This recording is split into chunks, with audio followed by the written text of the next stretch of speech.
So hey guys, this is Ayushman बिस्वारी।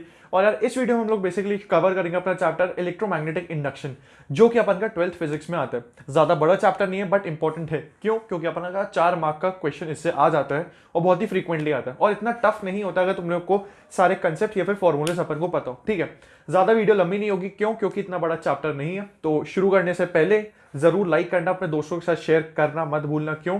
क्योंकि and time पे तुम्हें भी पता है कि अपने शॉर्ट नोट्स बनाओगे फालतू टाइम वेस्ट होगा। इससे अच्छा जो मेरे हैं, जो ट्रायल एंड टेस्टेड है, उसको यूज करो। ठीक है, और जरूर कमेंट करके बताना यार अगर तुम्हें मेरे नोट्स अच्छे लगे।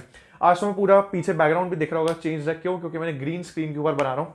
पहली वीडियो है, ट्रायल करके देखते हैं कैसा है। ठीक है, सो यार इसी के साथ शुरू करते हैं हम अपने वीडियो को।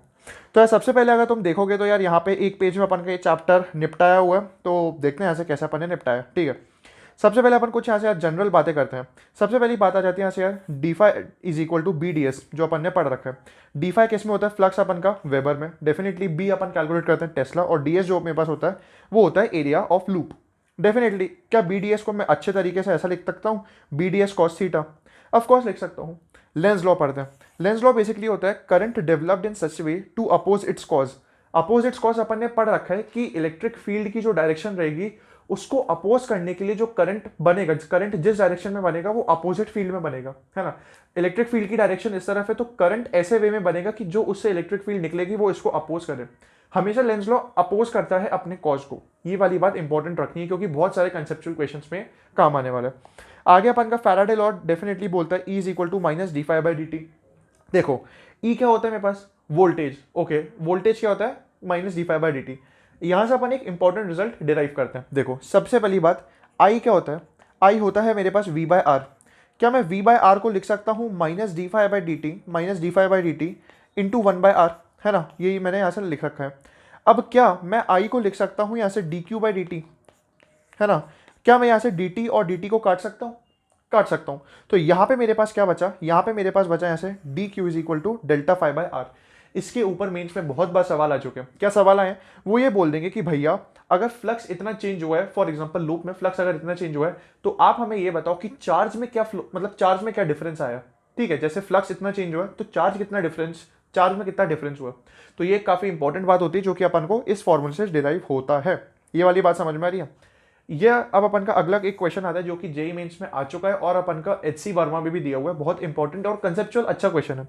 क्वेश्चन यहाँ से बेसिकली यार ये दिया हुआ है, फॉर एग्जाम्पल ये एक तुम्हारे पास रिंग दी हुई है ना। तुम इसको ऐसे समझो, ये तुम्हारे पास एक रिंग दी हुई है, उसमें से अपन का कुछ करंट, उसमें अपन का ऐसे ऐसे करंट बह रहा है। अब बात यहाँ से ये आती है कि ऊपर मैंने एक मैग्नेट यहाँ पे छोड़ा, मैग्नेट यहाँ पे छोड़ा। तो अब बात ये आती है कि जब मेरे पास ये ऐसे रहेगा तो मेरे पास ये जो मैग्नेट है, क्या मेरे पास जी एक्सेलरेशन से गिरेगा, जी से ज्यादा से गिरेगा, या फिर जी से कम से गिरेगा? इसको तुम लोग काफी सारी तरीके से सोच सकते हो बट मैं इसको काफी आसान वे में इसको समझाता हूँ। देखो क्या वाली बात है। सबसे पहले मैंने बता रखा है रिंग फिक्स्ड है। क्या मैं यहाँ से ये बोल सकता हूँ कि अगर मेरे पास ऐसी रिंग रखी हुई है यहाँ पे, अगर मेरे पास मैग्नेट ऐसे गिरेगा तो क्या मैं ये बोल सकता हूँ कि इस रिंग में जो मेरे पास करंट बनेगा वो इसको अपोज करने के लिए गिरेगा? मैग्नेट इसमें जा रहा है तो क्या इसमें एक ऐसी इलेक्ट्रिक फील्ड, इसकी जो मैग्नेटिक फील्ड है वो इस डायरेक्शन में जाएगी, ऐसे ऐसे ऐसे। तो क्या मेरे पास इसमें करंट ऐसे नहीं बनेगा कि इस मैग्नेट फील्ड को ये अपोजिट करे, इस फील्ड को ये अपोज करेगा? अगर इस फील्ड को ये अपोज करेगा तो डेफिनेटली कुछ फोर्स ऊपर लगेगा। अगर कुछ फोर्स ऊपर लगेगा, जो ये जी एक्सेलरेशन से गिर रहा है, कुछ फोर्स ऊपर लग रहा है, तो क्या इसकी एक्सेलरेशन जी से कम नहीं हो जाएगी? नॉर्मल सी बात है, यहाँ पर सीधा सीधा लेंस लॉ का एप्लीकेशन है। तो यही मैंने बताया था कि लेंस लॉ के एप्लीकेशन से अच्छे अच्छे क्वेश्चन भी बन जाते हैं। तो ये वाली अपन की बात आती है। तो डेफिनेटली जो मेरे पास एक्सेलरेशन होता है वो हमेशा लेस देन जी रहेगा। ठीक है, आगे phi is equal to B A, जो अपन ने ऊपर सीखा, जो मेरे पास हो जाता है। सबसे पहले इसे निकालो एंड देन डिफरेंशिएट इट। ठीक है, इंपॉर्टेंट है यहाँ से। आगे मेरे पास यहाँ से मोशनल ईएमएफ, जो कि अपन पढ़ चुके हैं ऐसे। मोशनल ईएमएफ ऐसा ईएमएफ जो कि अपन के किसी रॉड या किसी भी अपन के ऑब्जेक्ट के मूव होने से डेवलप होता है, मोशनल ईएमएफ। क्या ये वाली बात आती है? सबसे आसान अपन पढ़ते हैं ऐसे, E is equal to b v l, जिसमें अपन के पास v होती है velocity of the object, l होती है length of the rod. Generally for example ये मेरे पास एक रॉड है तो मेरे पास इसकी होती है यहाँ से ये l लेंथ, मेरे पास यहाँ से b इलेक्ट्रिक फील्ड कुछ है और इस v वेलोसिटी से मेरे पास जा रही है। मतलब b अपन की जरूरी नहीं है मैग्नेटिक इस फील्ड में हो, इस डायरेक्शन में हो, मैं तुम्हें जनरली बता रहा हूँ।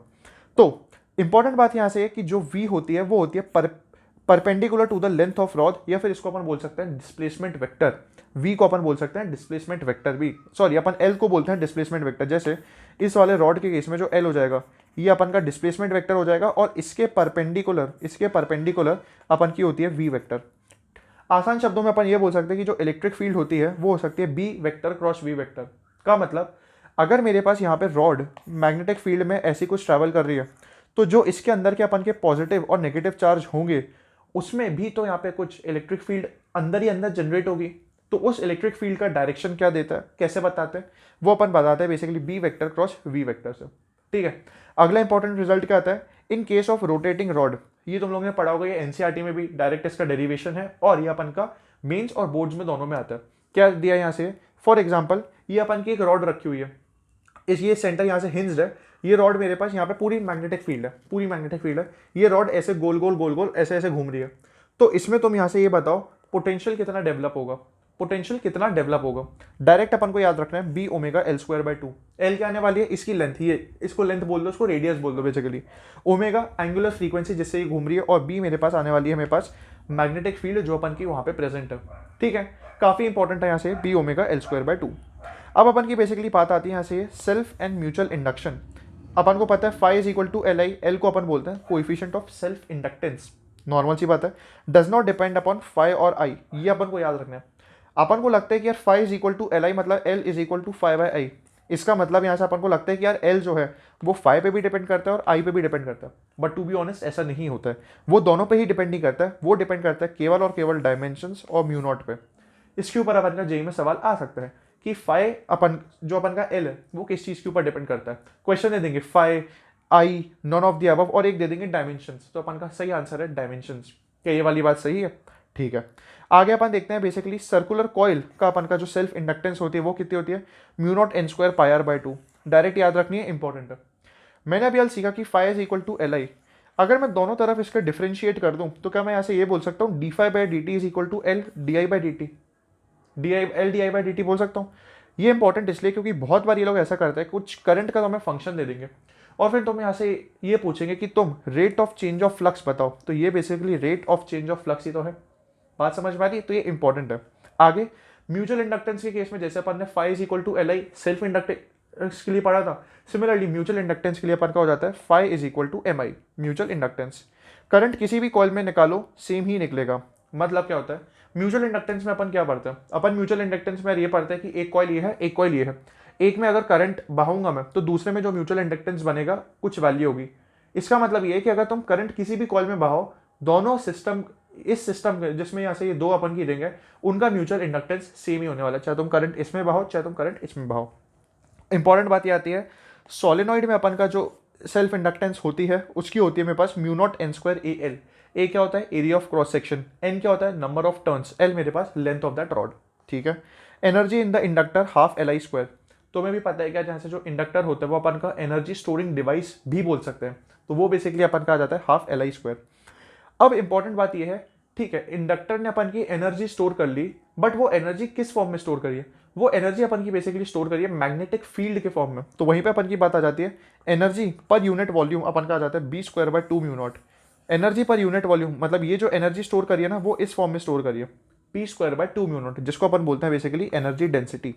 ठीक है, अब अपन इंपॉर्टेंट क्वेश्चन के ऊपर बढ़ते हैं। इंपॉर्टेंट क्वेश्चन बेसिकली क्या जाता है, यहाँ पे अपन को कुछ सर्कुलर रीजन दिया जाएगा, सर्कुलर रीजन इसको समझ सकते हो। ये बोल देंगे कि अंदर यहाँ पे इलेक्ट्रिकल फील्ड है ना, अंदर इलेक्ट्रिकल फील्ड है ऐसी ऐसी जो कि चेंज हो रही है विद रिस्पेक्ट टू टाइम, है ना, जो कि चेंज हो रही है विद रिस्पेक्ट टू टाइम, बोल दिया b is changing with respect to time.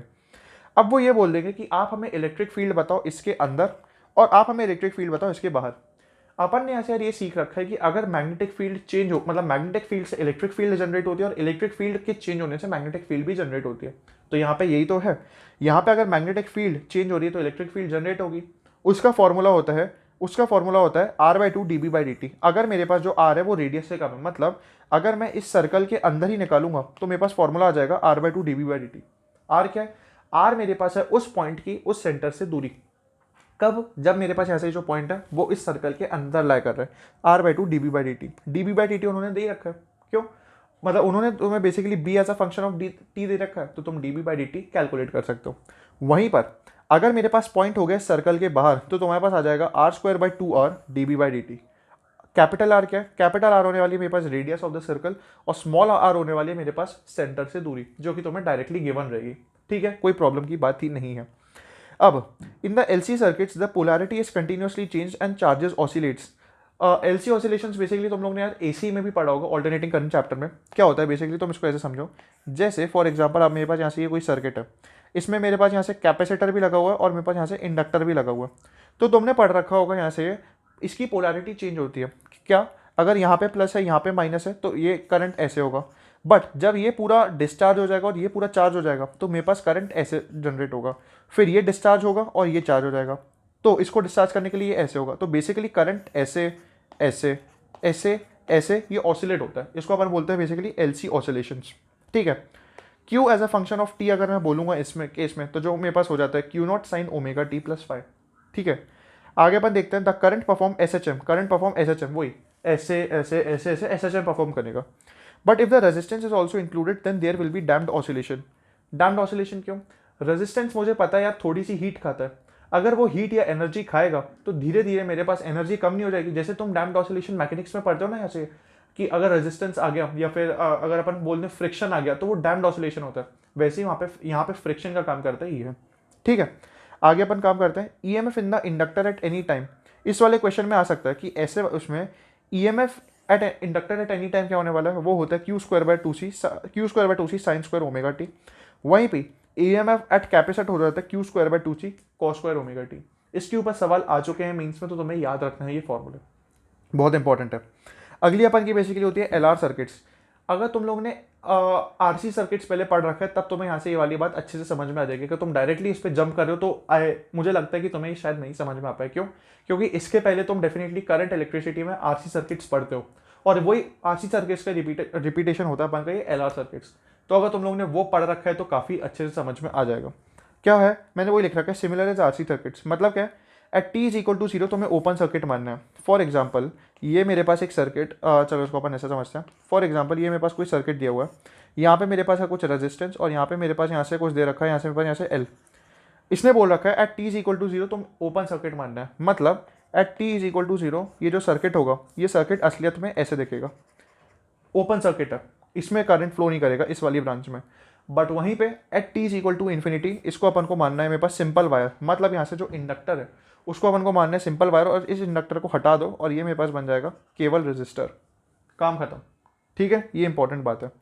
यहीं पे इसके अगर अपन कुछ एक्सप्रेशंस देखें जो आ जाता है मेरे पास, I is equal to V by R 1 minus E की पावर में minus T upon L by R. इस एल बाई आर को अपन बेसिकली बोलते हैं टाउ। ठीक है, और इसको बोल सकते हैं वी बाई आर को अपन बोल सकते हैं I max, maximum current. Definitely अपन का डिस्चार्ज होगा तो एक पॉइंट पे तो ये मैक्सिमम होगा ना कहीं यहाँ से, तो ये वाली बात है मैक्सिमम होगा, उसमें से यहाँ से कुछ अपन सब्ट्रैक्ट करेंगे, जैसे जैसे टाइम गुजरता जाएगा अपन का ये डिस्चार्ज होता जाएगा। तो ये वही एक्सप्रेशन है। मुझे लग रहा है कि यार तुम्हें शायद ये समझ में ना थोड़ा कम आ रहा हो, इसलिए मैंने बोला कि यार पहले आरसी सर्किट जाके पढ़ लो, पूरा का पूरा सेम टू सेम रिपीटेशन है, कोई भी नई बात इसमें नहीं है। ठीक है, आगे if l r circuit is suddenly connected then it will burst, is suddenly disconnected, यहाँ पे डिसकनेक्टेड भी आएगा वर्ड है ना, डिसकनेक्टेड, तो ये जोड़ लेना, इट विल बर्स्ट। इसके ऊपर अपन का मेंस में सवाल आ चुका है। तुमने फॉर एग्जांपल कोई अपन का एल आर सर्किट है, उसमें अपन का इंडक्टर रखा हुआ है, इंडक्टर में कुछ एनर्जी अपन ने अभी पढ़ी थी हाफ एल आई स्क्वायर होती है। अब अचानक से अगर तुम उस इंडक्टर को निकाल के डिसकनेक्ट कर दोगे ना तो वो फूट जाएगा। क्यों फूट इसलिए जाएगा, क्योंकि उसमें जो एनर्जी थी वो तो फ्लो कर रही थी, और जो एनर्जी थी वो किस फॉर्म में थी, मैग्नेटिक फील्ड के फॉर्म में, जो अपन ने पढ़ी थी energy density b square by 2 mu naught. अब तुम जैसे ही उसको निकाल दोगे तो वो एनर्जी बाहर निकलना चाहेगी ना, जैसे इसको तुम बॉम्ब की तरह समझ सकते हो, जैसे अपन बॉम्ब में चिंगारी लगाते हैं तो उसमें एनर्जी का बाहर निकलना चाहती है, वैसे ही इसमें भी होता है, एनर्जी बाहर निकलना चाहती है, और वही केस मेरे पास इसमें हो जाता है। फॉर डिके अपन ने पढ़ रखा है I is equal to I not E की पावर में minus T upon L by R. एक इंपॉर्टेंट क्वेश्चन यहाँ से ये है, बहुत इंपॉर्टेंट है, जो कि अपन का जेई मेंस में काफ़ी बार पूछ चुके हैं। यहाँ से क्या क्वेश्चन है, इस टाइप का क्वेश्चन ऐसे समझ में नहीं आ रहा, इसको अपन अच्छे से समझते हैं। देखो क्वेश्चन यहाँ से ये दिया हुआ है, फॉर एग्जाम्पल तुम एक समझ लो, एक रिंग है ना, ये अपन की एक रिंग है। ठीक है, इसमें अपन की पूरे उसमें उसने कुछ मैग्नेटिक फील्ड अपन को दे रखी है, पूरी कुछ मैग्नेटिक फील्ड दे रखी है।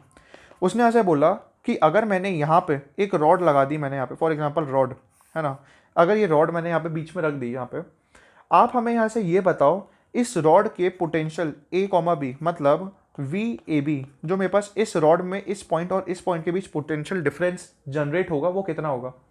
करना कुछ नहीं है, करना आसान तरीका है। मैंने यहाँ पे सबसे पहले सीख रखा है पोटेंशियल जो अपन का ये होता है वो होता है basically B into area. B into area अपन का होता है, बट बी डी एस जो अपन ने समझ रखा है यहाँ से। बट इसमें अपन के पास यहाँ से एरिया क्या है, एरिया अपन को ऐसा सीखना है, एरिया अपन का ये है कि ये कुछ सेंटर तो होगा ना सर्कल का, ये जो अपन के पास बेसिकली ओ ए बी का एरिया होने वाला है ना, यहाँ से ये ओ ए बी, ये मेरे पास इसका आंसर होने वाला है। और ओ ए बी का एरिया कितना होता है, वो हो जाएगा जैसे for a b into half into base into height. For example उन्होंने तुम्हें लेंथ की रॉड, मतलब इस रॉड की लेंथ तो दे ही रखी होगी, और उसने तुम्हें यहाँ से इस रिंग का रेडियस भी दे रखा होगा। रेडियस देखा रखा है, क्या तुम हाइपोटेनियस थ्योरम से इतनी पार्ट निकाल सकते हो? अगर तुम इतना निकाल सकते हो तो हाफ इंटू बेस जो कि होता है a b into height o l, है ना। इसके अगर मैं यहाँ से ओ सी बोल दूँ इस पॉइंट को, हाफ इंटू ओ सी, क्या तुम्हारे पास यहाँ से ये वाली वैल्यू आ जाएगी? ठीक है, नॉर्मल तरीका है यहाँ से ये, बट ये काफ़ी इंपॉर्टेंट क्वेश्चन है ये, जो कि अपन का मेंस में आता रहता है। क्या ये वाली बात समझ में आई? ठीक है, तो यहीं पर अपन का चैप्टर ओवर होता है। मुझे लग रहा है कि यार शायद तुम लोग को समझ में कुछ चीज़ें इसमें ना आई हो, बट यार मैं वापस से वही बोल रहा हूँ, जब तक तुम क्वेश्चन सॉल्व नहीं करोगे तब तक कोई फायदा नहीं है। इसलिए क्वेश्चन तो तुम्हें सॉल्व करने पड़ेंगे, ये केवल शॉर्ट नोट्स हैं जो तुम्हें एग्जाम में एक दिन पहले यूज करने हैं। क्या ये वाली बात समझ में आ रही है? ओके, सो वीडियो अच्छी लगी तो लाइक कर देना, कमेंट करना मत भूलना। That's all from this video, bye.